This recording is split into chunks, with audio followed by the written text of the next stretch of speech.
नमो अरिहन्ताणं नमो सिद्धाणं नमो आयर्याणं नमो वज्जायाणं नमो लोये सव्वसाहुणम्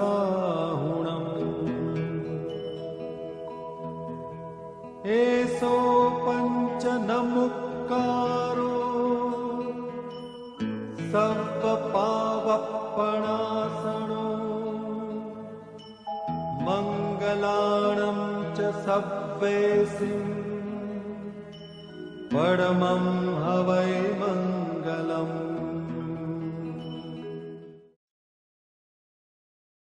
આજે આપણે ધર્મ વાર્તા રૂપી સ્વાધ્યાય છીએ ધર્મ પ્રશ્નોત્તરી અથવા ધર્મ વાર્તા.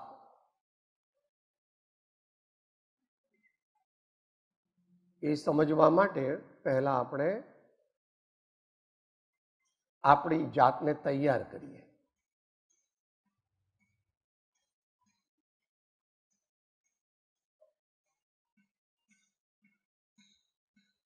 બોલીશું આપણે.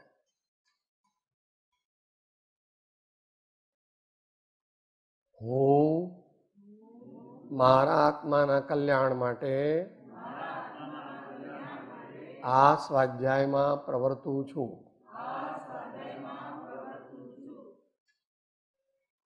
જે અપેક્ષાએ જે કહેવામાં આવે તે અપેક્ષાએ જ સમજીશ અને સમુચ્ચય રીતે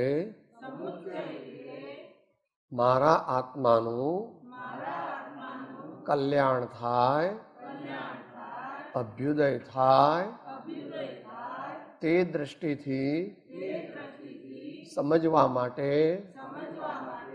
પ્રમાણિક અને નિષ્પક્ષ પુરુષાર્થ કરીશ.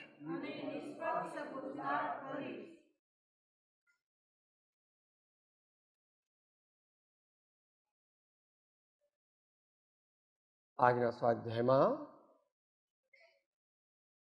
પરમ કૃપાળુ શ્રીમદ રાજચંદ્ર વચનામૃત ગ્રંથના 525માં પત્રાંકના માધ્યમથી વિચારણા કરીશું. વચ્ચે જે પ્રશ્ન ઉગે તે વચ્ચે ન પૂછતા અંતમાં પૂછીશું, જેથી ધારા તૂટે નહીં.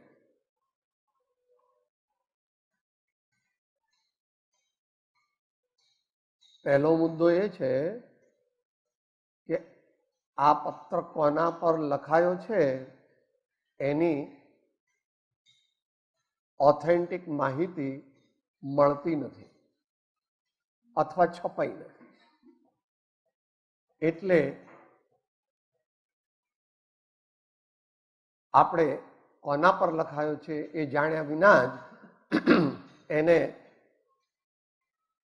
બહુજન હિતાય લખાયો છે એમ માનીને આગળ ચાલીશું. પરંતુ એમાં જે કન્ટેન્ટ્સ છે, જે તત્વનું પ્રતિપાદન કરેલું છે તે જોતા એ સાચા મુમુક્ષુ માટે છે અને વિશેષ કરીને જ્ઞાની માટે છે. એ પણ આપણે બેક ઓફ ધ માઇન્ડમાં યાદ રાખીશું.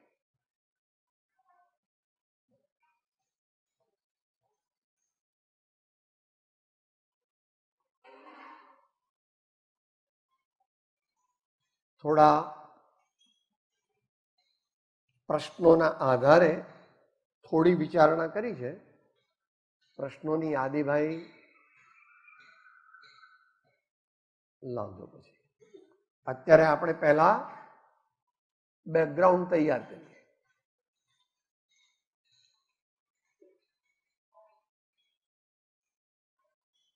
પાત્ર વિના કોઈ વસ્તુ પ્રાપ્ત થતી નથી, દુનિયાવી હોય કે પારમાર્થિક. પણ દુનિયામાં તો દુનિયાની લાગવગ લાગે વ્યવહારથી, અને અપાત્રને પણ મોટી જગ્યા મળી જાય અથવા મોટું કંઈક મળી જાય, પણ એ પરમાર્થથી તો એમ છે કે એના પુણ્યનો ઉદય છે. કળિયુગનો પ્રભાવ પણ એવો છે.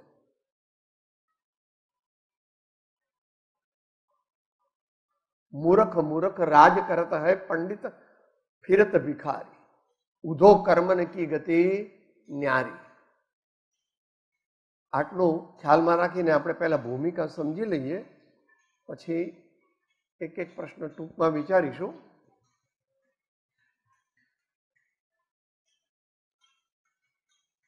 પહેલી વાત થઈ ગઈ,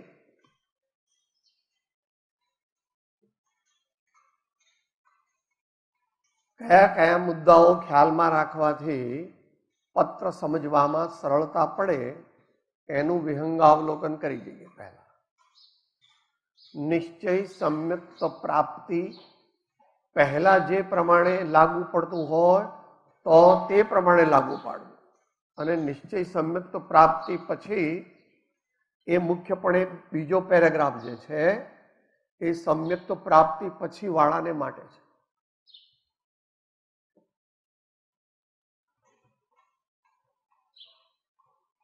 આ પત્રાંકની અંદર ત્રણેય અનુયોગનો સમાવેશ સાપેક્ષપણે કરેલો છે. ચરણાનુયોગ એટલે આચરણની મુખ્યતા, દ્રવ્યાનુયોગ એટલે વિશ્વમાં રહેલા પદાર્થોનું રૂઢે પ્રકારે જ્ઞાન કરવું તે, અને કરણાનુયોગ એટલે કેવળ જ્ઞાની પરમાત્માએ પોતાના જ્ઞાનમાં જે જોયું એવી કર્મ સિદ્ધાંતની વ્યવસ્થા. એ સુયુક્તિગમ્ય નથી, અનુભવગમ્ય પણ નથી, એ આગમગમ્ય છે.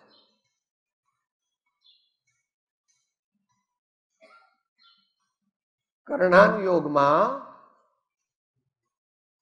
મુખ્યપણે લોજિક એપ્લાય થતું નથી. મોહની કેમ શ્રદ્ધા અને ચારિત્રને વિપરીત કરે એનો સ્વભાવ છે. સ્વભાવ અતર્કગમ્ય, સ્વભાવ અતર્કગમ્ય, વ્યવહારમાં અને પરમાર્થમાં બંને. અંતરાય કર્મ કેમ મને પ્રાપ્ત થવા યોગ્ય વસ્તુને રોકે એનો સ્વભાવ. એનું એક્સપ્લેનેશન જેટલું અપાયું એટલું કરણાનુયોગથી આપ્યું છે કે ભાઈ આ દુઃખી છે, કોઈ સુખી છે, કોઈ સગવડ ભોગવે છે, કોઈ અગવડ ભોગવે છે, કોઈ 2 વર્ષે ગુજરી જાય છે, કોઈ 50 વર્ષે ગુજરી જાય છે, કોઈ 90 વર્ષે ગુજરી જાય છે, વગેરે વગેરે. આખું જે ત્રીજા પાઠમાં લીધું છે કર્મની વિચિત્રતા, ત્યાંથી જાણવું વિસ્તાર.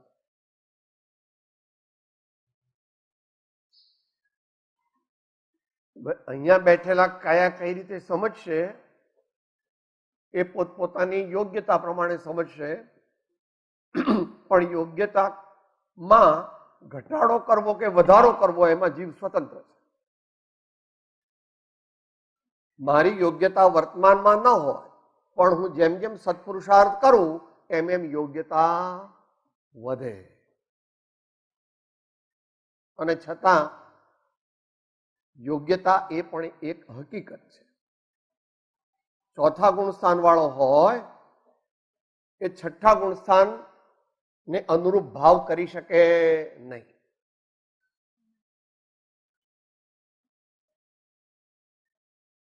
જગતમાં જે મનુષ્યો, જે જીવોને, જે જીવાત્માઓને 5 ઇન્દ્રિયોને મન મળ્યું નથી એવા મનુષ્યો નિશ્ચય સમ્યક દર્શનને પ્રાપ્ત કરી શકે નહીં. એનું કારણ શું? ભલે એનું લોજિક એમ આપો કે ભાઈ એમને ચિત્ત ન હોવાથી સત અસતનો વિવેક કરી શકતા નથી, એમ તમે એનું લોજિક આપી શકો છો, પણ આગમ પ્રમાણ મુખ્ય છે.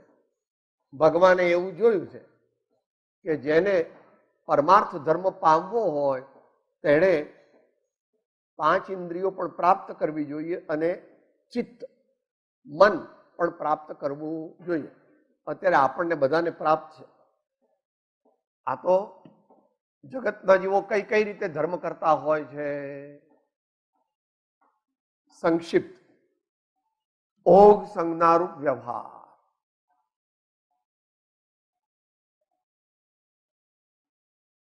ઓગ સંજ્ઞા કંઈ પણ સમજ્યા વિના દેખાદેખી માત્રથી જે કરવામાં આવે એનું નામ ઓગ સંજ્ઞા.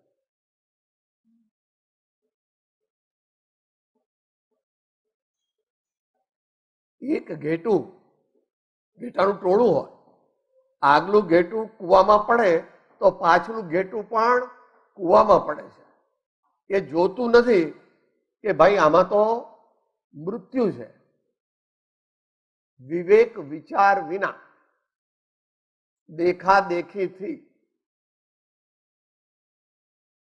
પૂર્વ કર્મના ઉદયના ધક્કાથી કથનચિત એ પ્રકારે ઓગ સંજ્ઞારૂપ પુરુષાર્થ છે. લોક સંજ્ઞારૂપ પુરુષાર્થ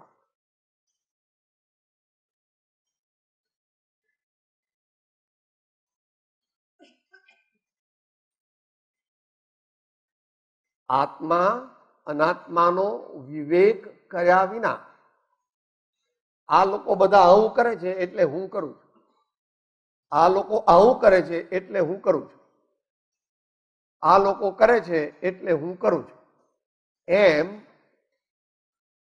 જે મનુષ્ય કરે એમાં ગચ્છમતની કલ્પના પણ આવી ગઈ. એટલે એ જીવ હજુ મોક્ષ માર્ગ તરફ પણ નથી. એ જીવ હજુ મોક્ષ માર્ગ તરફ પણ નથી. કેમ? બોલો સાથે. ગચ્છમતની જે કલ્પના તે નહીં સદવ્યવહાર, ભાન નહીં નિજ રૂપનું તે નિશ્ચય નહીં સાર. તો પહેલી લીટી મુખ્યપણે વ્યવહારાભાસીને માટે લખી છે અને બીજી લીટી મુખ્યપણે નિશ્ચય નયાભાસી માટે લખી છે. બંને ખોટે રસ્તે છે.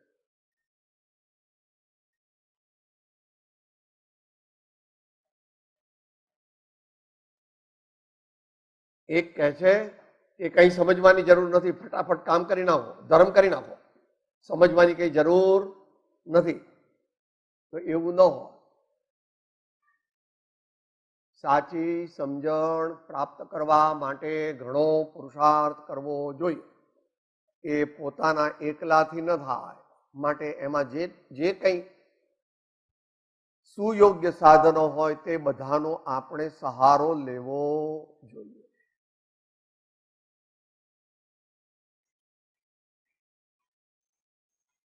ઘણા સંતોએ કહ્યું છે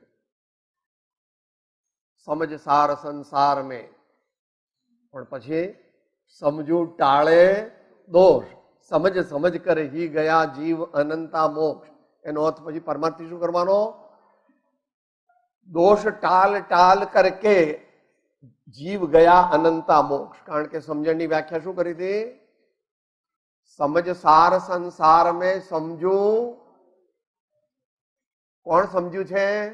કોને સમજણ છે? જે દોષ ટાળવાનો પ્રયત્ન કરે છે પ્રમાણિકપણે, સચ્ચાઈથી, ગુરુગમની આજ્ઞા પ્રમાણે. નહીં તો જે હજુ કશું સમજો નથી. હજારો શાસ્ત્રો મોઢે હોય પણ પોતાના દોષોને કાઢવાનો જો એ પ્રયત્ન ન કરતો હોય તો ભગવાન એને સમજણ કહેતા નથી. તોતા રટણ, blank information only. It is not useful. Blank information is not useful. Information which gets transformed into knowledge is useful. તો લોક સંજ્ઞારૂપ વ્યવહાર. અમારામાં આવું, અમારા બાપ દાદા આવું કરતા હતા, અમારા ધર્મમાં આવું લખ્યું છે, તો એનો વિચાર કરો. જે લખ્યું છે તેમાં સત્યાસત્ય કેટલું છે એનો વિચાર કરવો. આપણી જેટલી શક્તિ હોય તેટલો વિચાર કરી શકીએ. વિશેષ જ્ઞાનીને પૂછવું. વિશેષ જ્ઞાની પણ તને સમજાવી ન શકે, તારી પાત્રતા ન હોય તો ગમે એટલું સમજાવે. ભગવાનના સમોસરણમાં પણ કથાનો યોગમાં ઋષભદેવ ભગવાનના સમોસરણમાં પણ મરીચીનો જીવ હતો અને તો પણ એ વિપરીતપણે વર્ત્યો. અત્યારે એમ જવું નથી આપણે માટે. ભગવાન હોય એટલે સમજાવી જ દે બધાને એવું છે નહીં. ભગવાનની કહેલી વાત પણ થોડાક જ મનુષ્યો માને તત્વતા. ઓક સંજ્ઞારૂપ વ્યવહાર, લોક સંજ્ઞારૂપ વ્યવહાર. સમજણ પૂર્વકનો, ઉપયોગ પૂર્વકનો. હા ના, પહેલા એક સમજણ પૂર્વકનો એટલે આત્મા અને અનાત્માનો યથા યોગ્ય જેને વિવેક થયો છે, પાપ અને પુણ્ય અને આશ્રમનો જેને યથા યોગ્ય હજુ સમજણમાં એટ ઇન્ટેલેક્ચ્યુઅલ લેવલ, બૌદ્ધિક સ્તરે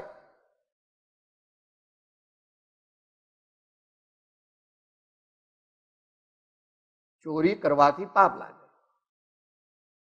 કોઈ જીવોની હત્યા કરવાથી એમને દુઃખ દેવાથી પાપ લાગે, એ વગેરે હજુ ગુરુ ગમથી સમજો નથી.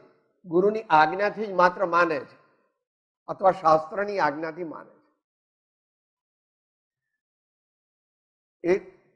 અને એનાથી થોડોક આગળ વધે છે, ચિંતન તરફ જવાનો પ્રયત્ન કરે છે, હજુ ગયો નથી.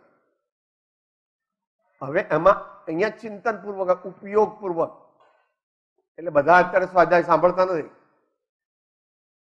બધા બેઠા છે, બધા કે એક સરખો સ્વાધ્યાય સાંભળતા, કોક ક્યાંક ગયું છે ને કોક ક્યાંક ગયું છે. ઉપયોગ પૂર્વક એટલે ચિત્તની હાજરી પૂર્વક, એટલે એકાગ્રતા પૂર્વક, with distinct presence of mind, with distinct presence of mind. ઉપયોગ પૂર્વક. હવે આવો પુરુષાર્થ પણ બે પ્રકારે થાય છે, સમજણ પૂર્વકનો, ઉપયોગ પૂર્વકનો. આવો પુરુષાર્થ જે કરે છે એ મનુષ્યોના, એવા આત્માઓના પણ બે વિભાગ છે. એક જેમણે ગ્રંથિભેદ કરી લીધો છે. ગ્રંથિભેદ એટલે, ગ્રંથિ એટલે મિથ્યાત્વ, ગ્રંથિભેદ એટલે અજ્ઞાનનો નાશ, મિથ્યાત્વનો નાશ. એ કઈ કોઈ બુદ્ધિપૂર્વક જાણી શકતું નથી, માત્ર આગમથી અને પોતાના સ્વાનુભવથી પોતે નક્કી કરી શકે છે. યથાપદવી.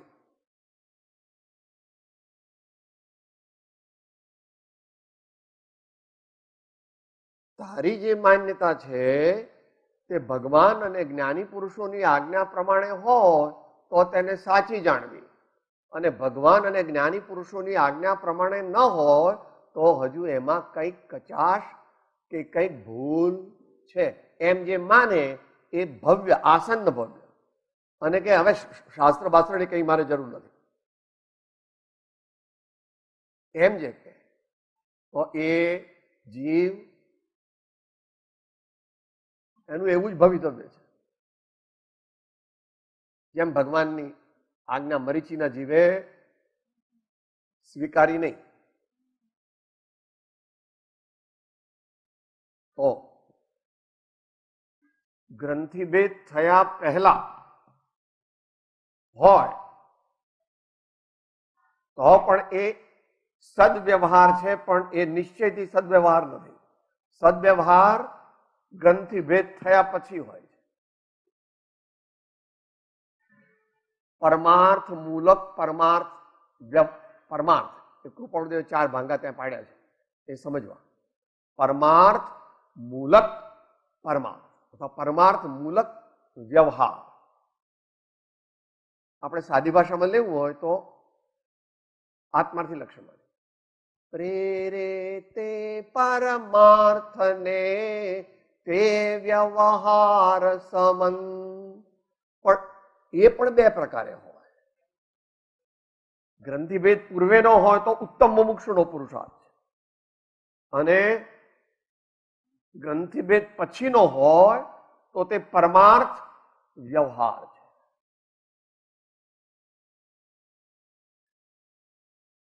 ગ્રંથિભેદ પહેલા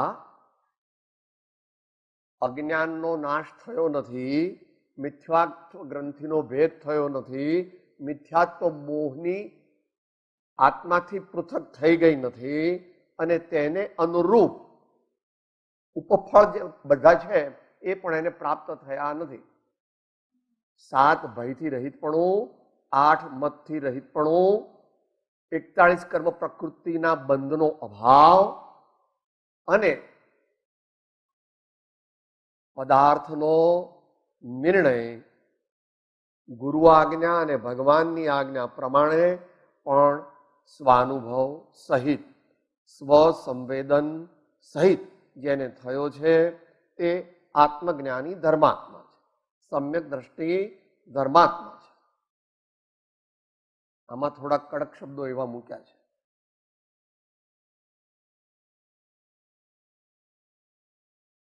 અને આનંદ ગંજી મહારાજે કીધું છે, અને એનું વિવેચન વ્યાખ્યાન સાર 1 ના 58 અને 59 મુદ્દામાં કરેલું છે કે સમ્યક દર્શન થાય તો આપણને ખબર પડે કે પડે પણ ખરી અને ન પણ પડે.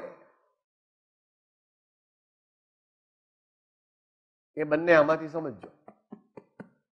58 એમાં એમ કહ્યું છે કે પડે, અને 59 એમાં કહ્યું છે કે સર્વ પ્રકારે ન પડે. અત્યારે એ વિષય લઈશું તો આપણું રહી જશે વિષય. આગમ પ્રમાણે એવું છે, જે ત્યાં જ આપ્યું છે પણ એ મૂળમાં નથી આપ્યું, અન્યત્ર આપ્યું છે. સમ્યક દર્શ જોઈ આત્મ સ્વરૂપ સોઈ મેરે ઘટ પ્રગટા બનારસી કહત. એમ બનારસી. અને આનંદગંજી કહે છે, યા કારણ મિથ્યાત દિયો તજ ક્યું કર દેહ ધરેંગે અબ હમ અમર ભયે ન મરેંગે, અબ હમ અમર ભયે ન મરેંગે.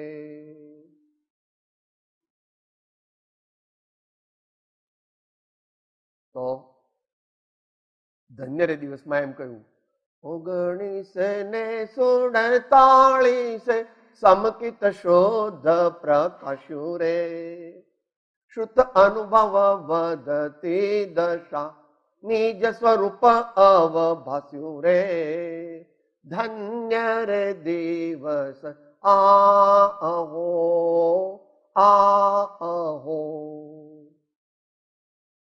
અમૃતચંદ્ર ભગવાન કહે છે, માન્યાન પ્રાક્ષી, ક્ષત્રિય છે, રજપૂત છે, અને રાજા છે, અને આચાર્ય છે, અને આત્મખ્યાતિ લખવા બેઠા છે. જવાથી એ તો પછી ના કહે છે કે આત્મખ્યાતિ મેં કઈ લખી નથી. માન્યાન પ્રાક્ષી શું કહે છે? માન્યાન પ્રાક્ષી. નિર્જરા અધિકારમાં વાંચજો.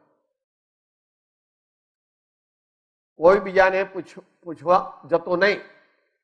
તારે એમ પૂછવા જવું પડે કે મને જ્ઞાન થયું કે નહીં, તો હજુ તને જ્ઞાન થયું નથી. વિનયપૂર્વક પૂછે કે પ્રભુ મને આવું થયું તો આપ શું કહો છો? પોતે તો અંતરમાં જાણે, અને ગુરુ તો એના મોઢા પરથી જ જાણી જાય છે. કારણ કે એમને ઘણા વખતનો એ ક્યારે થાય, ઘણા વખતનો અભ્યાસ હોય ત્યારે એ હવે આવે છે.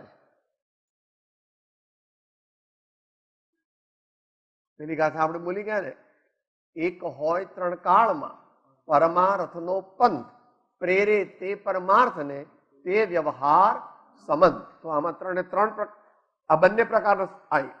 આ અને આ બેનો આવે, આ અને આ બેનો આવે.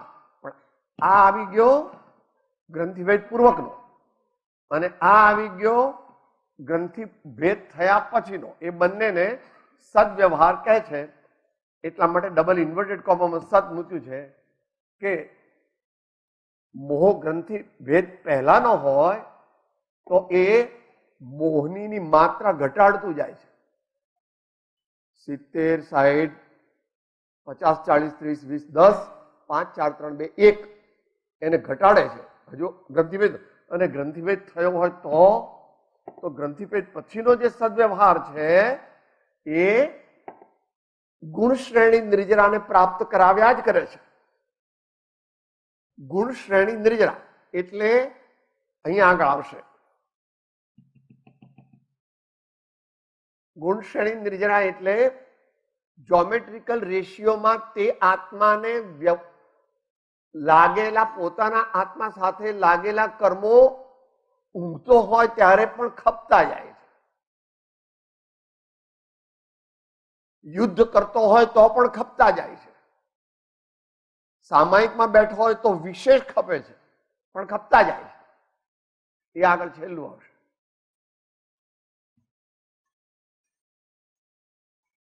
હવે આમાં પહેલો પેરેગ્રાફ અને પછી બીજો પેરેગ્રાફ જે કીધો છે એ પહેલા પેરેગ્રાફનું એક વાક્ય જે છે એ જ સમ્યક દર્શન પહેલાનું છે. ત્યાર પછી જે વાક્ય છે જ્ઞાનીને લાગુ પડે છે, અને ત્યાર પછી તો આખું જ્ઞાનીને લાગુ પડે છે. એ આપણે ટૂંકમાં જોઈશું, આના સંદર્ભમાં જોઈશું કે સમ્યક દ્રષ્ટિનો વ્યવહાર કેવો હોય.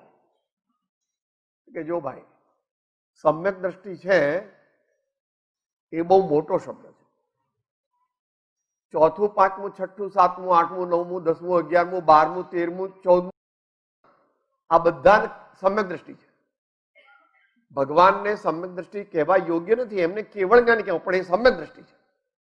ભગવાન પણ સમ્યક દ્રષ્ટિ, સિદ્ધ ભગવાન પણ સમ્યક દ્રષ્ટિ છે. અને ચોથાથી તે જેટલા આગળના ગુણસ્થાન છે એટલા બધા સમ્યક દ્રષ્ટિ છે. હવે એમનો વ્યવહાર કેવો હોય કે ભાઈ લોક વ્યવહાર પણ ક્વચિત કદાચિત એને હોય, મુખ્યપણે હોતો નથી. સમ્યક દ્રષ્ટિ મુખ્યપણે વિશેષ વૈરાગ્યવાન હોવાથી એ સંયમ માર્ગને ત્વરાથી ગ્રહણ કરવાનો નિરંતર ઉદ્યમ કરે છે. આ કાળની અપેક્ષા મુખ્ય રાખવી. અત્યારે અહીંયા આગળ ભરત ચક્રવર્તી, જનક રાજા કે તીર્થંકરને લાવવાની, કારણ કે એ કોઈ પણ વસ્તુ અહીંયા ઘટિત થતી નથી. છતાં તેમને લોક વ્યવહાર હોઈ શકે છે. એટલે અહીંયા અસંયત સમ્યક દ્રષ્ટિની મુખ્યતાથી કીધું. એને ધર્મ વ્યવહાર હોઈ શકે છે. એ સમજવું જરા, જેટલું સમજાય એટલું સમજવું ટૂંકમાં. ભગવાનની આજ્ઞા પ્રમાણે, સદગુરુની આજ્ઞા પ્રમાણે એ ભગવાનની પૂજા કરે, સદગુરુની ભક્તિ કરે, સ્વાધ્યાય કરે, સંયમ પાળે, તપ કરે, અને ગૃહસ્થ અવસ્થામાં હોય તો આહાર, ઔષધ આદિનું દાન દે, અને મુનિ અવસ્થામાં હોય તો અભયદાન અને જ્ઞાન દાન દે. મુનિ અવસ્થામાં હોય તો એ આહાર દાન ન દઈ શકે. એ આહાર દાન ન દઈ શકે. એ શું કયું દાન દે? જ્ઞાન દાન. આચાર્યાદિક મહાપુરુષો, ઉપાધ્યાય વગેરે. મુનિ હોય તે પણ આ કાળમાં આપે છે. નિષિદ્ધ નથી. જાહેરમાં ગુરુનું માથે રાખીને આપે તો ઠીક છે. તો મુનિ મહારાજ બે જ પ્રકારનું દાન દઈ શકે, એક અભય દાન અને એક આહાર દાન. મુનિ થઈને પૈસા કોઈને આપે તો એ મુનિ નથી. મુનિ થઈને બીજાને આહાર આપે પોતે તો એ બરાબર નથી. એ અત્યારે પ્રાસંગિક. આ બધો એમનો ધર્મ વ્યવહાર છે, સમ્યક દ્રષ્ટિનો. આત્મલક્ષ્ય સહિત વ્યવહાર છે. હવે જેટલું સમજાય એટલું સમજવું.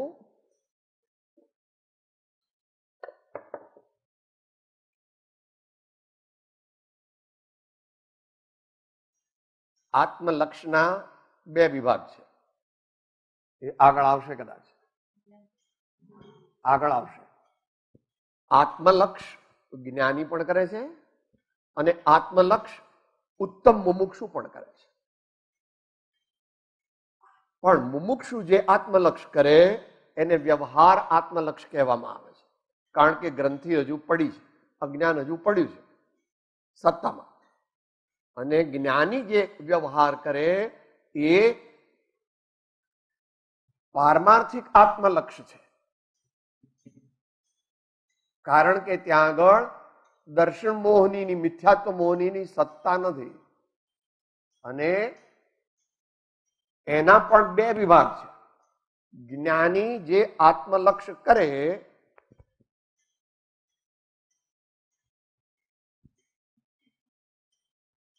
એ સવિકલ્પક હોય. કોઈક વાર જ્ઞાની પણ ઉપયોગ રહિતપણે પણ ભક્તિ કરે. જ્ઞાની હોય તો ઉપયોગ રહિતપણે કરે એટલે કઈ રીતે? તે વખતે તેનો ઉપયોગ સ્વ આત્માની સત્તાથી વિખૂટો પડ્યો છે. સર્વથા વિખૂટો નથી પડ્યો, કારણ કે ગ્રંથિભેદ થયો છે એટલે એક છેડો તો બંધાયેલો જ છે આત્મા સાથે, પણ ઉપયોગ અશુભ પણ હોય. જ્ઞાની ધ્યાનમાં બેઠા હોય ત્યારે એમનો અશુભ ઉપયોગ પણ કોક વાર હોય, મોટા ભાગે ન હોય પણ હોય. શુભોપયોગ પણ હોય અને શુદ્ધ ઉપયોગ થાય એવું કહેવાની વ્યવસ્થા નથી આગમમાં, પણ શુદ્ધ ભાવ થાય. જ્ઞાનીને જે ધર્મ પ્રગટે છે એ શુદ્ધ ભાવ રૂપ છે. શુદ્ધ ઉપયોગ રૂપ ધર્મ મુખ્યપણે મુનિને હોય. બંને વસ્તુ તો એક છે. શુદ્ધ ભાવ એની ડિગ્રી 40% જેટલી હોય ત્યાં સુધી એ શુદ્ધ ભાવ કહેવાય. 40 થી 60 હોય ત્યારે શુદ્ધોપયોગ કહેવાય છે. 60 નહીં પણ 90 સુધી લઈ જાઓ. અને 90 થી 100 માં હોય ત્યારે શ્રેણીમાં રહેલો શુદ્ધોપયોગ કહેવામાં આવે છે, જે કેવળ જ્ઞાન ગમે છે.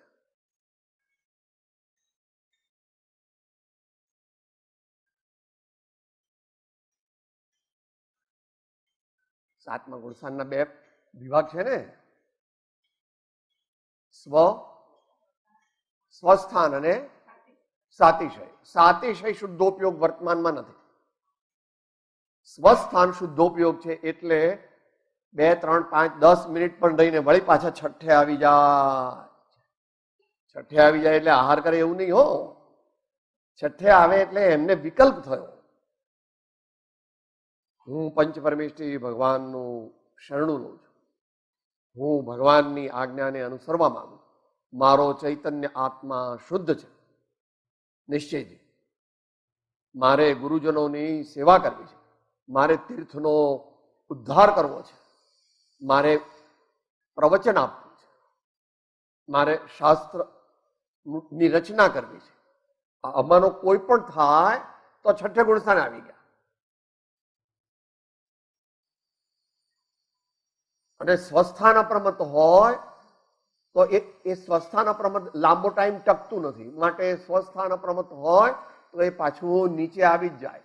અને સાતિશય અપ્રમત્ત હોય તો એ ઉપર ચડી જાય, શ્રેણી તરફ જાય. એની એ જ વસ્તુ અહીંયા કે આત્મલક્ષ એટલે કોઈક અપેક્ષાએ ધ્યાન દશા, કોઈક અપેક્ષા. આત્મલક્ષ કહો ત્યારે જ્ઞાન ગુણની મુખ્યતાથી જે પુરુષાર્થ થાય એને લક્ષ કહે છે, અને ચારિત્ર ગુણની મુખ્યતાથી જે પુરુષાર્થ થાય એને ધ્યાન કહે છે. ધ્યાન એ કયા ગુણની પર્યાય છે? મુખ્યપણે ચારિત્ર ગુણની પર્યાય છે.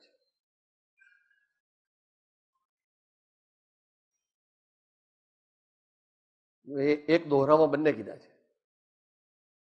વસ્તુ વિચારત ધ્યાવતે મન પાવત વિશ્રામ રસ સ્વાદત સુખ ઉપજય અનુભવ યાકો નામ. પહેલું ચરણ જે છે એ જ્ઞાન ગુણની મુખ્યતાથી ચિંતન રૂપ છે.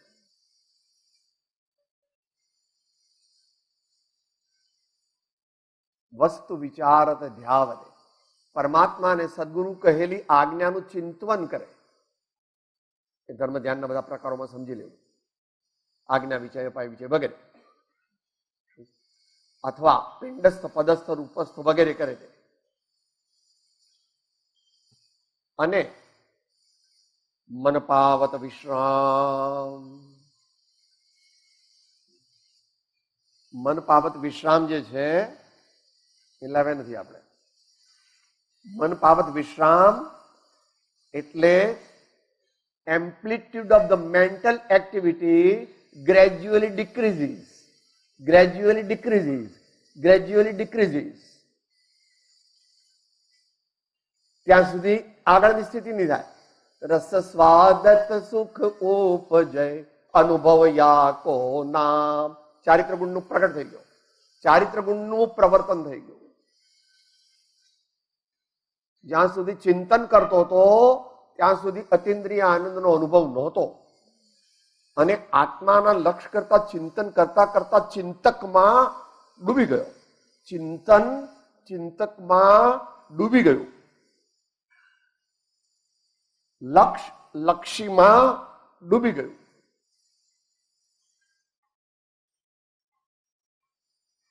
ધ્યાનની પ્રક્રિયા ધ્યાતા સાથે એકરૂપ થઈ ગઈ.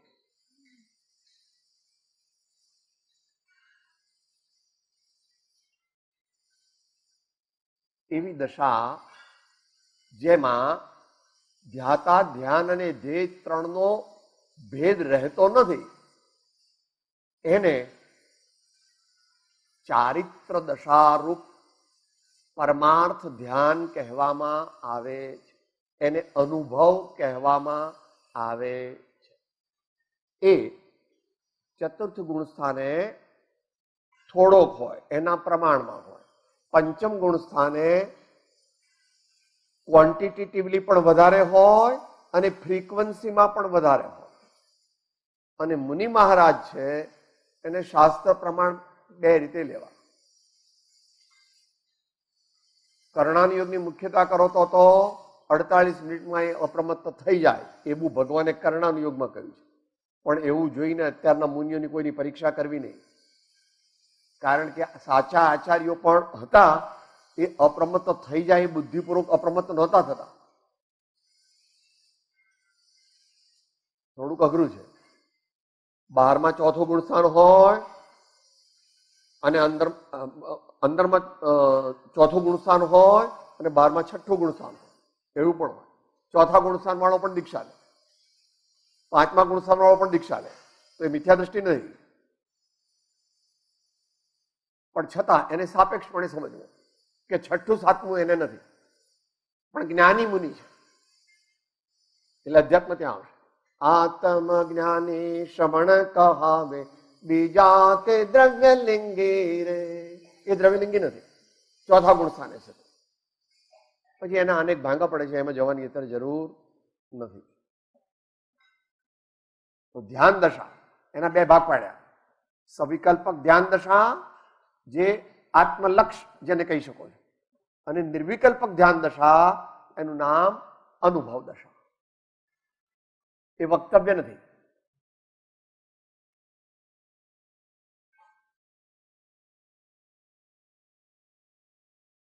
એના પણ અનેક ભાંગા પડે છે, અત્યારે એનો વિષય નથી.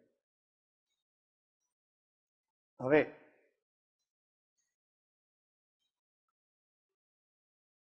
ભગવાને વ્યાખ્યા કરી કે આત્માની વ્યાખ્યા શું? તો જીવ ઉપયોગ લક્ષણ, એવી ભગવાને સિદ્ધાંતમાં વ્યાખ્યા કરી. સિદ્ધાંતમાં ભગવાને શું વ્યાખ્યા કરી? જીવ ઉપયોગ લક્ષણ. ઉપયોગ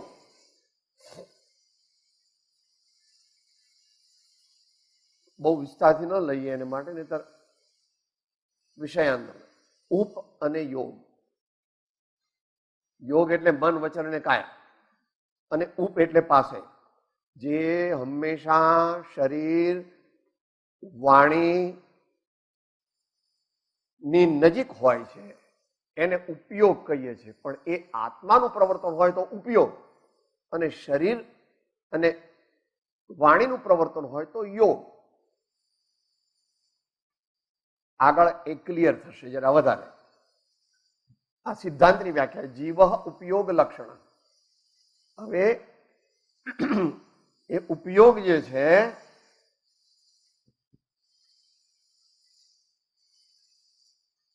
કથન પદ્ધતિ જુદી જુદી રીતે છે, જુદી જુદી રીતે છે. જ્ઞાન અને દર્શન ગુણોની મુખ્યતાથી આત્માનું જે પ્રવર્તન થાય, આત્માની જે પર્યાય પ્રવહે, એને ઉપયોગ કહેવામાં આવે છે.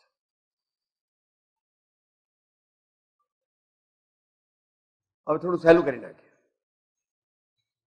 ઉપયોગ એટલે સામાન્ય મનુષ્ય માટે જે વિચાર કરે છે, જે વિચાર એ કરે છે એને ઉપયોગ કહીએ સામાન્યપણે. એનો અહીંયા સમજાવે છે. ઉપયોગ જે છે તે જ્ઞાન દર્શન ગુણની મુખ્યતાથી આત્માનું પરિણમન છે. ઉપયોગ શબ્દ જે છે તે જ્ઞાન દર્શન ગુણની મુખ્યતાથી આત્માનું પરિણમન છે. અને ભાવ જે છે, ભાવ જે છે તે જ્ઞાન દર્શન ચારિત્ર ત્રણેય ગુણની સમુચ્ચય કન્સિડરેશન કરી અને જે આત્માનું ની પરિણતિ ઉપજે એને ભાવ કહેવામાં આવે. આ ભેદ સૂક્ષ્મ છે, વધારે એકેડેમિક છે, છતાં પણ એને જાણવો. આપણે સારા વિચાર કરીએ એટલે આપણો આત્મા સાક્ષાત ધર્મમાં છે એમ માનવું નહીં. અને છતાં ભગવાન અને ગુરુની આજ્ઞા પ્રમાણે જો એ ભાવ કરે તો એ આત્માની ઉન્નતિ થાય. ઉન્નતિ થાય છે એટલે શું? મોક્ષ માર્ગમાં આગળ વધે છે. એવું આપણને 15મા પાઠમાં કહ્યું. શુભ ભાવ વડે મન શુદ્ધ કરો, નવકાર મહાપદને સમરો, નહીં એ સમાન સુમંત્ર કહો, ભજીને ભગવંત ભવ અંત લહો, ભજીને ભગવંત ભવ અંત લહો. જે ભગવાનને ભજે છે તે ગૌણપણે કોને ભજે છે? મોક્ષ તત્વને ભજે છે. ભગવાન એટલે શું? ભગવાન એટલે મોક્ષ તત્વ. જે ભગવાનને ભજે છે તે જો સમજીને ભજતો હોય તો એ મોક્ષ તત્વનું આરાધન કરે છે. ગુરુને ભજે છે તો એ સંવર, નિર્જરા અને પુણ્યાનુબંધી પુણ્ય એ તત્વને ભજે છે.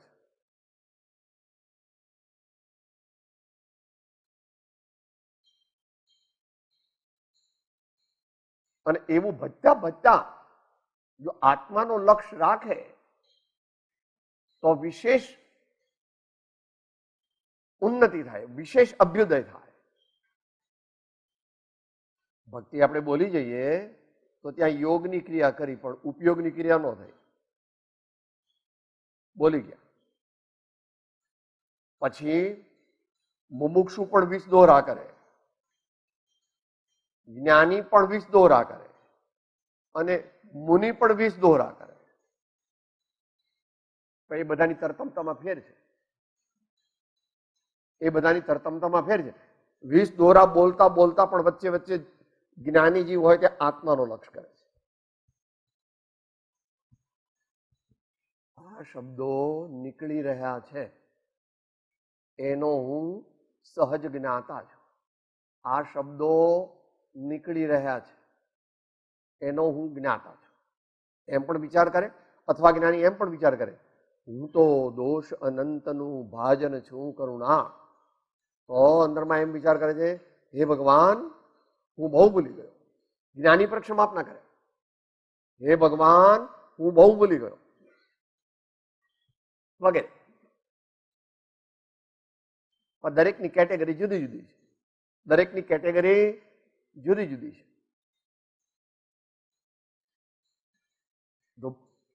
ભાવ જે છે તે આખા આત્માનું પરિણામ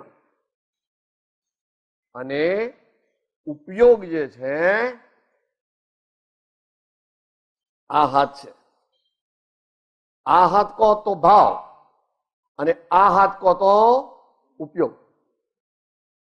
આમ હાથ કહો તો ભાવ અને આમ હાથ કહો તો ઉપયોગ. કારણ કે હજુ આ બધા એ પ્રમાણે પરિણમતા નથી. આપણે અત્યારે ભેદની અપેક્ષાએ વિચાર કરી રહ્યા છીએ.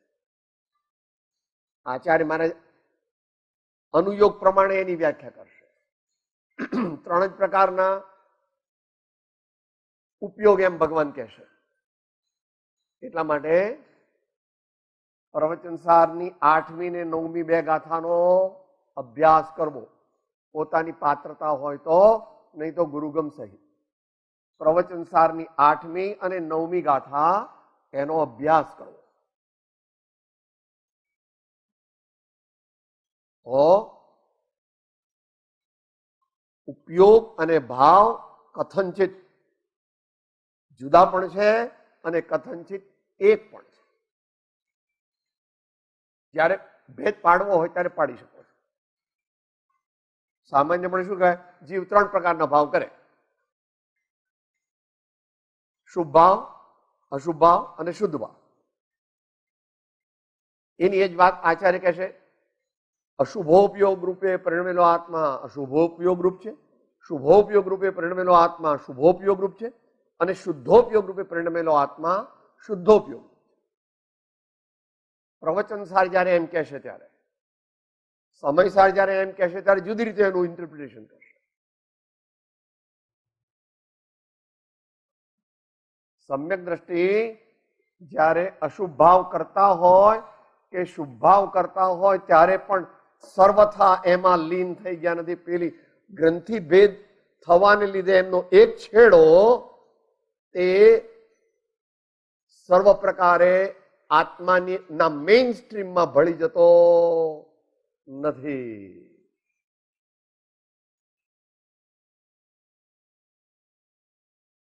એ ગ્રંથિ ભેદનો પ્રતાપ છે અને પોતાની વર્તમાન પુરુષાર્થનો પણ પ્રતાપ છે. સમ્યક દર્શન થાય પણ પછી પુરુષાર્થ ચાલુ ન રાખે તો ડાઉન, બેક ટુ પેવેલિયન. અત્યારે એવું છે. આવું બને ભાગ્યે જ, પણ બની શકે છે. આવું બની શકે છે. માટે ત્યાં આગળ નિષેધ કરે છે, હું સમ્યક દ્રષ્ટિ છું માટે મને બંધ નથી એમ જે અભિમાન કરે છે તે નિયમથી મિથ્યા દ્રષ્ટિ જાણો. હું સમ્યક દ્રષ્ટિ છું માટે મને બંધ નથી એવો જે ભાવ કરે છે, કળશ છે, ભગવાને જુદો કળશ મૂક્યો છે, તો એ જીવ મિથ્યા દ્રષ્ટિ સમજવો. જેમ જેટલો સમ્યક દર્શન થાય, જેટલું નિર્મળ થાય, એટલો વિનય ગુણ વિશેષ પ્રગટે. વિશેષ પ્રગટે. વિનય ગુણ મુખ્ય છે. કેમ મુખ્ય છે? વિનય ગુણ કેમ મુખ્ય છે? કારણ કે એ શ્રદ્ધા ગુણની પરિણતિ છે. સમ્યક દર્શન એ કયા ગુણની પરિણતિ છે? ભેદની અપેક્ષાએ શ્રદ્ધા ગુણની. જાણવું, વિચારવું તે કયા ગુણની પરિણતિ છે? જ્ઞાન ગુણની. અને અનુભવવું, તદ્રુપ થવું, તલ્લીન થવું, એકાગ્ર થવું એ કયા ગુણની પરિણતિ છે? ચારિત્ર ગુણ. પણ છતાં બધા ગુણ કઈ જુદા જુદા કમ્પાર્ટમેન્ટ આત્મામાં નથી. આત્મામાં કોઈ વોટર ટાઇટ કમ્પાર્ટમેન્ટ નથી. આત્મા એક અભેદ અનેક ગુણોનો અખંડ પિંડ છે.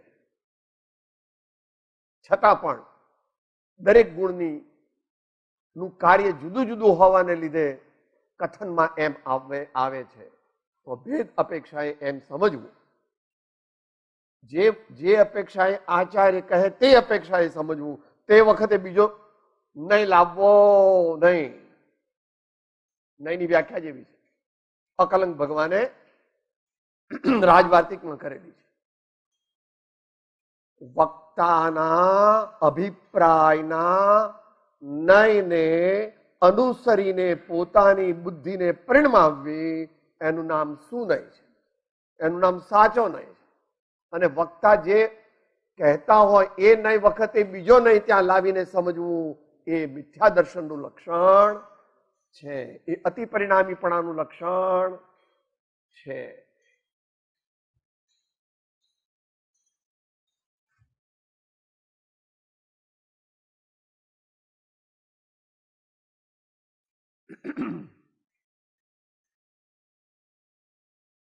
હવે પ્રેક્ટિકલ શું કરવું અમારે?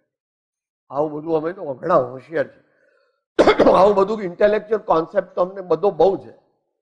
એકલો ઇન્ટેલેક્ચ્યુઅલ કોન્સેપ્ટ કામમાં નહીં આવે. જ્ઞાનાવરણીનો ક્ષયોપશમ થવા માત્રથી સમ્યક દર્શન થતું નથી, પણ મોહનીની સત્તાને તોડવાથી, તૂટવાથી સમ્યક દર્શનાદિ ભાવો પ્રગટે. એમાં અંશે જ્ઞાનાવરણીનો તોડવાનો પુરુષાર્થ તે સહયોગી છે પણ નિયામક નથી. સહયોગી છે પણ નિયામક નથી. Associate professor is different from chief professor. The entire department works under professorial instruction, but it is supported by associate professor. But associate professor is not the professor. He is associate. તો સમ્યક દર્શન જે છે પ્રત્યેક એમ જેમ જેમ મોહ ઘટે તેમ તેમ સમ્યકત્વની નજીક જઈ શકે. માટે શાસ્ત્રોનો અભ્યાસ બહુ કરવાથી એ મુખ્ય કારણ સમ્યક દર્શનની પ્રાપ્તિનું નથી, પરંતુ મમત્વનું ઘટાડવું, મોહનું ઘટાડવું, મારું તારું ઘટાડવું, કષાયને ઘટાડવા સમજણપૂર્વક એ સમ્યક દર્શનની પ્રાપ્તિનું મુખ્ય કારણ છે. સહાયક કારણ બીજા બધા છે.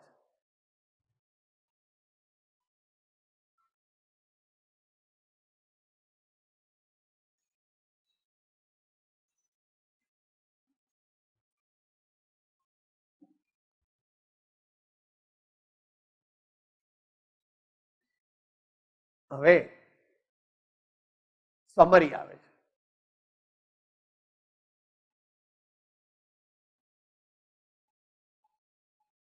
સાચા મુમુક્ષુનો પુરુષાર્થ, જ્ઞાનીનો પુરુષાર્થ, એકદેશ સંયમીનો પુરુષાર્થ અને મુનિ મહારાજનો પુરુષાર્થ.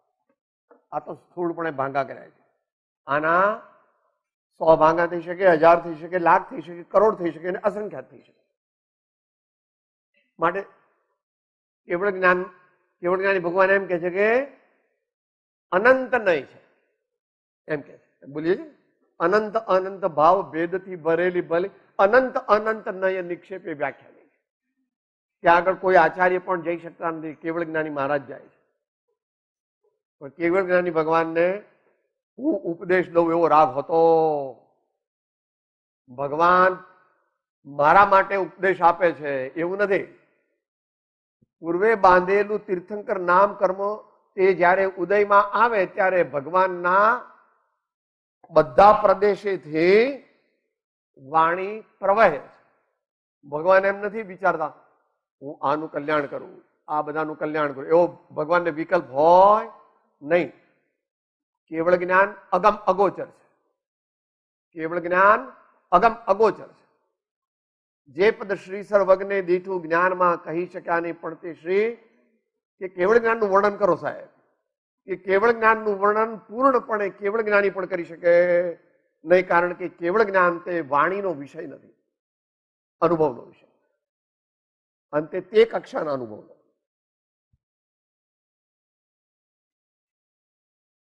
અનુભવ સમ્યક દ્રષ્ટિ પણ કરે, અનુભવ મુનિ મહારાજ પણ કરે, અને અનુભવ ભગવાન પણ કરે, પણ ભગવાનનો અનુભવ અનુભવ કહેવાતો નથી, એને સ્વભાવ પરિણતિ કહેવાય છે. એમ કહેવું કે ભગવાન અનંત આનંદનો અનુભવ કરે છે એ વાણીના ધર્મે કહ્યું છે. ભગવાન અનંત આનંદનો અનુભવ કરતા નથી, ભગવાન પોતાના સ્વભાવનો અનુભવ કરે છે.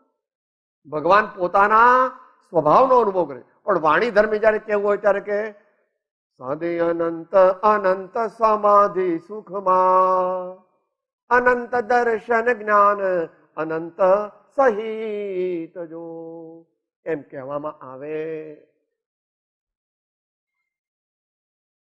તો ભગવાન કોઈ વ્યક્તિનું કલ્યાણ કરવા માટે જતા નથી ને કોઈ વ્યક્તિનું અકલ્યાણ કરવા માટે પણ કંઈક કરતા નથી. એ તો પોતે પહેલા બાંધેલું તીર્થંકર નામ કર્મ એ ઉદયમાં આવે એટલે ભગવાનનું ની દિવ્ય વાણી ખરે છે. એ આગમ આગમ સંમત છે, એનું લોજિક નથી. પણ તીર્થંકર નામ કર્મનો ઉદય છે એ એનું લોજિક છે. પણ તીર્થંકર નામ કર્મનો ઉદય જ જે ન માનતો હોય તો એને માટે કોઈ વિકલ્પ નથી. તો સમ્યક દ્રષ્ટિથી કેટલો પુરુષાર્થ કરે છે? જ્ઞાન જાગૃતિ સૂચક, જ્ઞાન જાગૃતિ સૂચક છે. જ્ઞાન પ્રેઝન્સ ઓફ માઇન્ડ એમ તમે કહો છો, પ્રેઝન્સ ઓફ માઇન્ડ એમ કહો છો.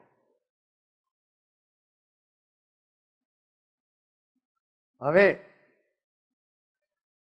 સાચા મુમુક્ષુનો પુરુષાર્થ આટલો હોય, જ્ઞાનીનો પુરુષાર્થ આટલો હોય, સંયમી જ્ઞાનીનો પુરુષાર્થ આટલો હોય અને સકળ સંયમી મુનિ તેનો પુરુષાર્થ આટલો હોય. દરેકનો પુરુષાર્થ સરખો નથી ક્વોન્ટિટેટિવલી. દરેકનો પુરુષાર્થ પોતાની યોગ્યતા અને પોતાનું વર્તમાન થ્રસ્ટ, એક સમુચ્ચય યોગ્યતા છે ને એક તત્કાલીન યોગ્યતા છે. એક સમુચ્ચય યોગ્યતા છે અને એક તત્કાલીન. એ તત્કાલીન યોગ્યતાથી નિરંતર મુનિ મહારાજ પુરુષાર્થ કરે છે. સમુચ્ચય યોગ્યતા તો આવી ગઈ, કેટલી? 3 કષાયનો અભાવ કર્યો તો તેટલી, પણ એટલો એમને ખપતો નથી. સ્થૂળ સંજ્વલનથી આગળ જાય છે, સ્થૂળ સંજ્વલનને તોડી નાખે છે તો 7મા ગુણસ્થાનમાં જતા. અને એનાથી પણ આગળ જયારે વધારે પુરુષાર્થ કરે તો શ્રેણી ચડી જાય અને કેવળ જ્ઞાન પ્રગટ કરે છે.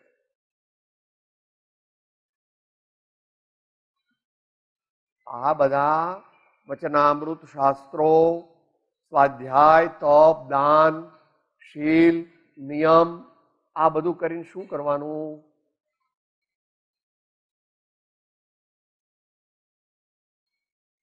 હું આત્મા છું એવું જ્ઞાન વધારવાનું, એવી જાગૃતિ વધારવાની. એમ બોલો છો, આપણે બોલીએ છીએ જ્ઞાન માત્ર પર ભાવ શૂન્ય હું સહજ જ્ઞાન સ્વયં પૂર્ણ. એ દ્રષ્ટિથી લખેલું છે, પણ આવો પુરુષાર્થ કરે છે. હું જ્ઞાન માત્ર, ઘરના કામ કરવા, દુનિયાના કામ કરવા, સમાજ કલ્યાણના કામ કરવા કે તીર્થોદ્ધારના કામ કરવા એ મારું કર્તવ્ય નથી. હું કરું છું કારણ કે મારા આત્મામાં હું સ્થિર થઈ શકતો નથી. તો એવું રહેવાનું. 6ઠ્ઠા ગુણસ્થાન સુધી એવા કાર્યો રહેવાના, પણ એવી માન્યતા રહેતી, એવી માન્યતા 4થા ગુણસ્થાને નાશ પામે છે. હું બધાને સમજાવી દઉં, હું શાસ્ત્રો લખી દઉં, હું ઘણી દીક્ષાઓ આપી દઉં, આવા બધા વિકલ્પો રુચિમાં, શ્રદ્ધામાં જ્ઞાનીને હોતા નથી.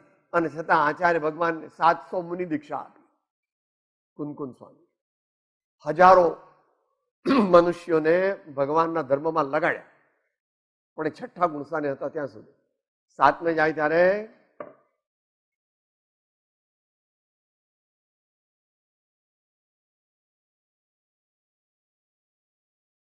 આઠમાંથી ગુણસ્થાન, આઠમાંથી આગળ વધે ત્યારે શું છે?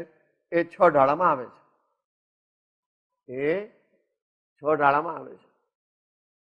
એ ત્યાંથી પછી લઈ લઈશું. અત્યારે માત્ર ટૂંકમાં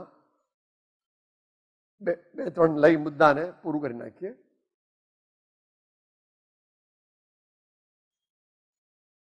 વચનામૃત બધાની પાસે છે?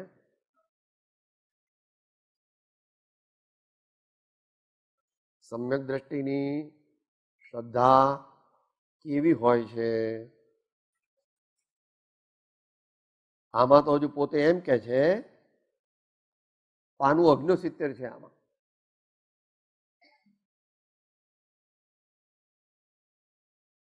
અધિકારથી ડહાપણ વડે આચરણ કરી રાજા પ્રજા બંનેનું હિત કરી પ્રકાશ કરે છે. હવે વાક્ય ચાલુ થાય છે. એમ કરવાથી કેટલીક ખરી મહત્તા પમાય છે, અર્ધવિરામ, છતાં એ મહત્તા ચોક્કસ નથી. મરણભય માથે રહ્યો છે, ધારણા ધરી રહે છે, યોજેલી યોજના કે વિવેક વખતે હૃદયમાંથી જતો રહે એવી સંસાર મોહિની છે, અર્ધવિરામ. એથી આપણે એમ નિસંશય સમજવું કે સત્ય વચન, દયા, ક્ષમા, બ્રહ્મચર્ય અને સમતા જેવી આત્મમહત્તા કોઈ સ્થળે નથી. આટલે સુધી કથન કરે છે અને પછી પોતાનો અભિપ્રાય દર્શાવે છે.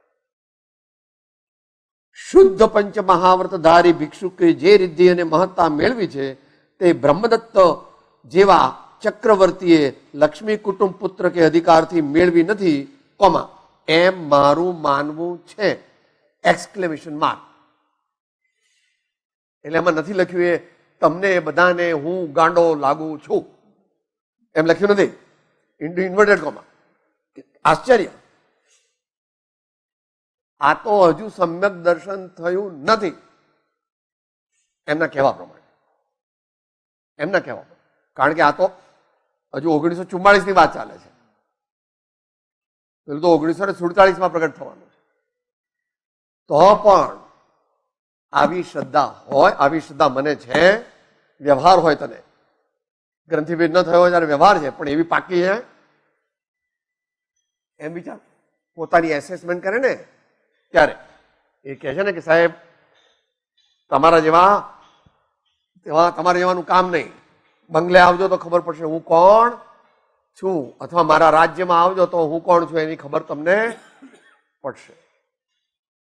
એ પ્રમાણે ઉત્તમ મુમુક્ષુની શ્રદ્ધા હોય છે અને જ્ઞાનીની પણ શ્રદ્ધા હોય છે.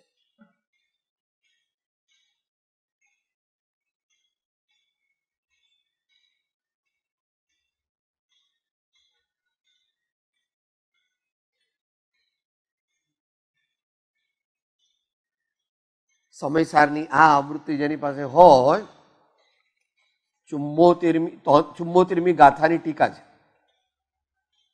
74મી ગાથાની ટીકા છે.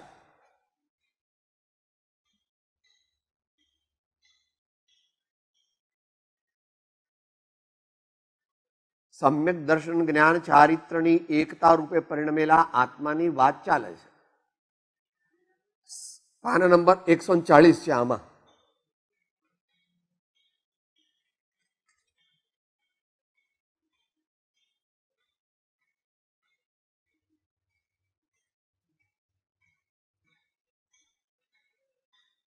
છેલ્લા 2 વાક્યો છે.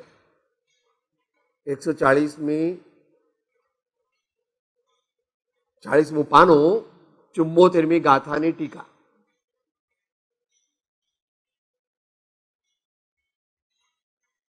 આગળ બહુ મોટું વાક્ય છે. આપણને જે સંદર્ભ છે એટલો લઈએ છીએ અત્યારે.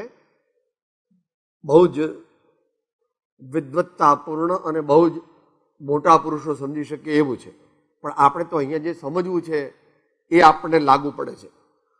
યથા યથા વિજ્ઞાન ગણો ભવતી તથા તથા આશ્રવેભ્યો નિવર્તતે, યથા યથા આશ્રવેભ્યોશ્ચ નિવર્તતે તથા તથા વિજ્ઞાન ઘનો ભવતી ઇતિ. તાવત વિજ્ઞાન ઘન સ્વભાવો ભવતી યાવત સમ્યક આશ્રવેભ્યો નિવર્તતે તાવત आश्रमेभ्यः च निवर्तते यावत् सम्यक विज्ञान घन स्वभावो भवति इति ज्ञान आश्रव निवृत्तयोः समकालम।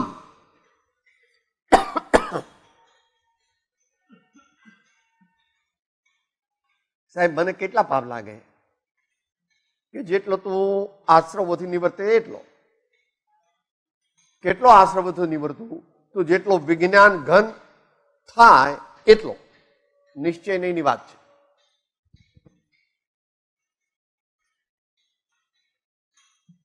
આગળ પછી નિર્જરા અધિકારમાં જ્ઞાનીની વ્યાખ્યા કરી છે, લઈને આપણે સમાપ્તિ કરીએ.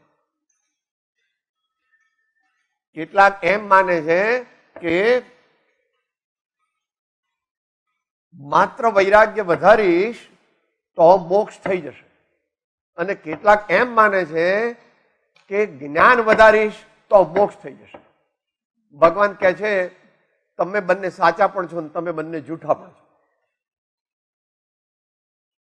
એવી વ્યાખ્યા સમ્યક દ્રષ્ટિની નિર્જરા અધિકારમાં ભગવાને કરેલી છે. સમ્યક 136 છે, 136મો કળશ.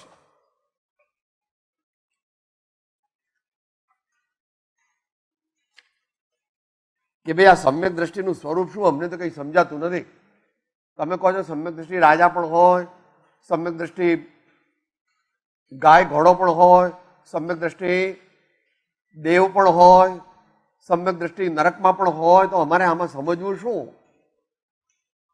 અમારે કોને સમ્યક દ્રષ્ટિ કહેવા?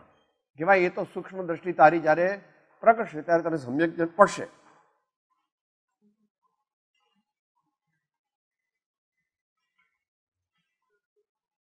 એકસો 36મી ગાથા 300 આમાં 309 એવું લખ્યું છે. એટલે હા બરાબર છે.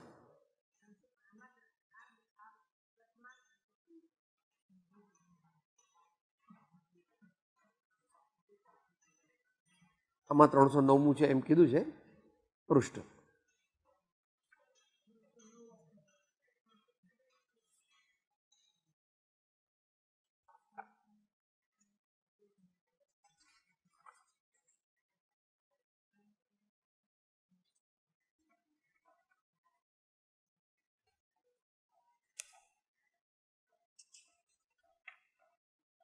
બધાએ પછી વાંચવો અનુકૂળતાએ. 136મો કળશ છે, આમાં આ આવૃત્તિમાં 309મું પાનું છે. અત્યારે પદ્ય બહુ જ ભાવવાહી છે.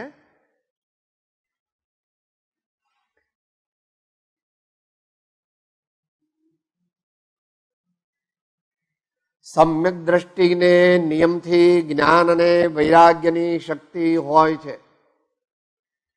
નિયમથી.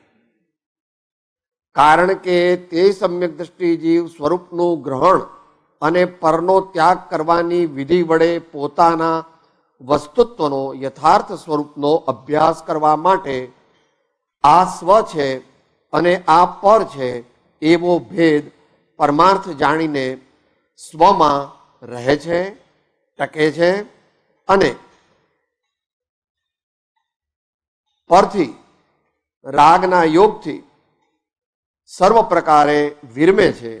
આ રીત સમ્યક દ્રષ્ટિની શક્તિ વિના હોઈ શકે નહીં, અથવા આવી જેની પરમાર્થ રીત હોય તે નિશ્ચયથી સમ્યક દ્રષ્ટિ હોય. બેલેન્સ કરવામાં પ્રોબ્લેમ છે.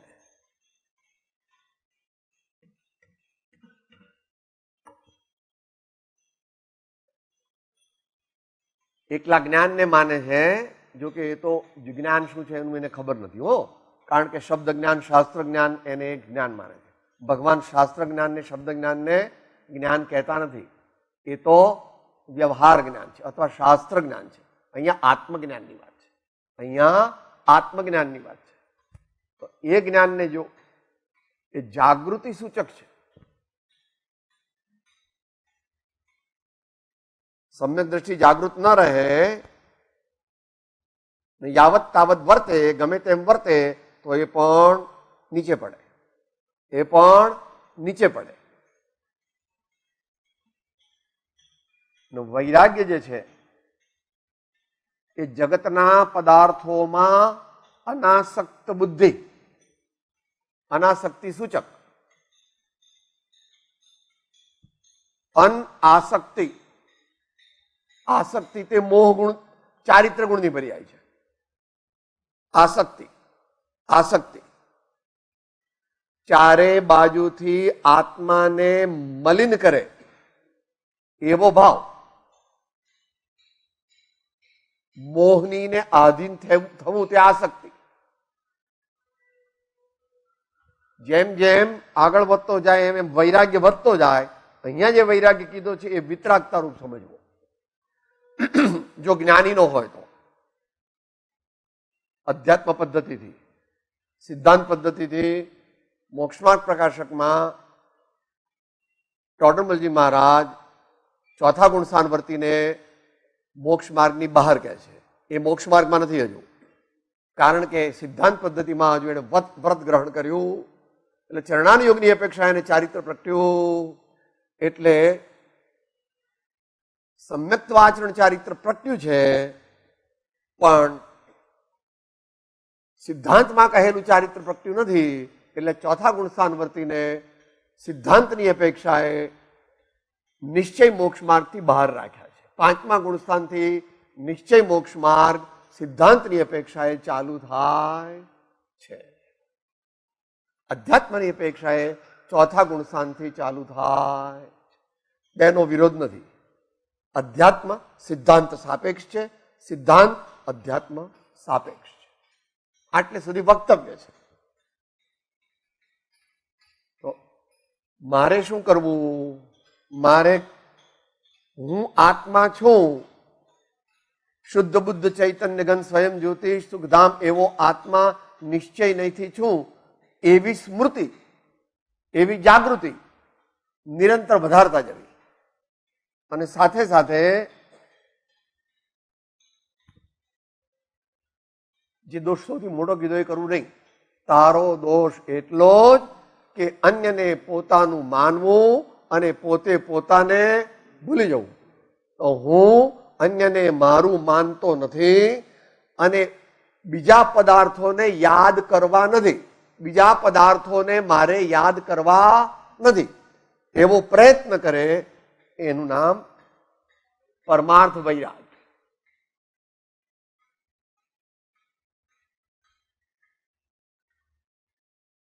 તો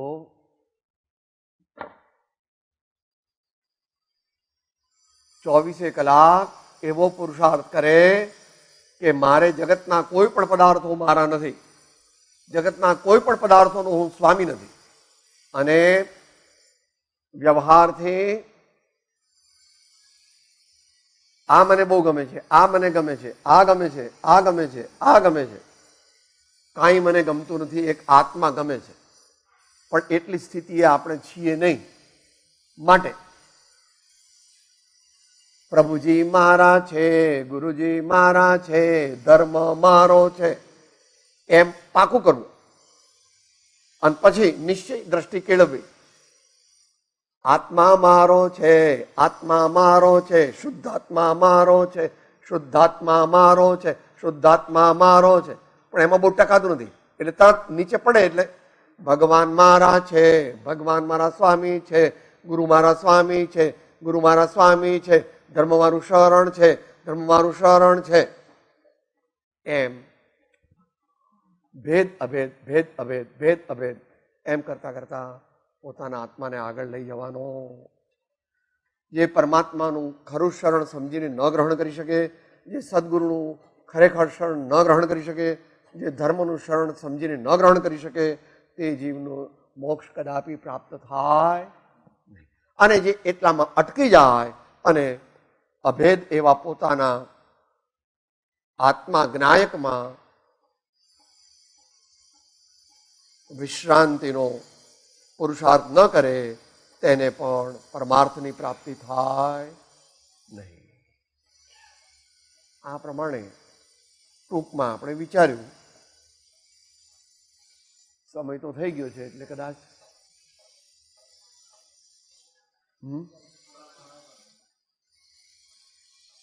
અત્યારે રાખીએ. હવે જો કોઈ પ્રશ્ન જે પોતાને હતો એમાં જેનું સમાધાન ન થયું હોય એવો પ્રશ્ન પૂછો આમાંથી. જેના જે પ્રશ્નો હોય તે લઈ જાય અને પછી એમાંથી જે ન સમજાયું હોય તે પૂછી શકે છે. ટૂંકમાં વિચારીએ.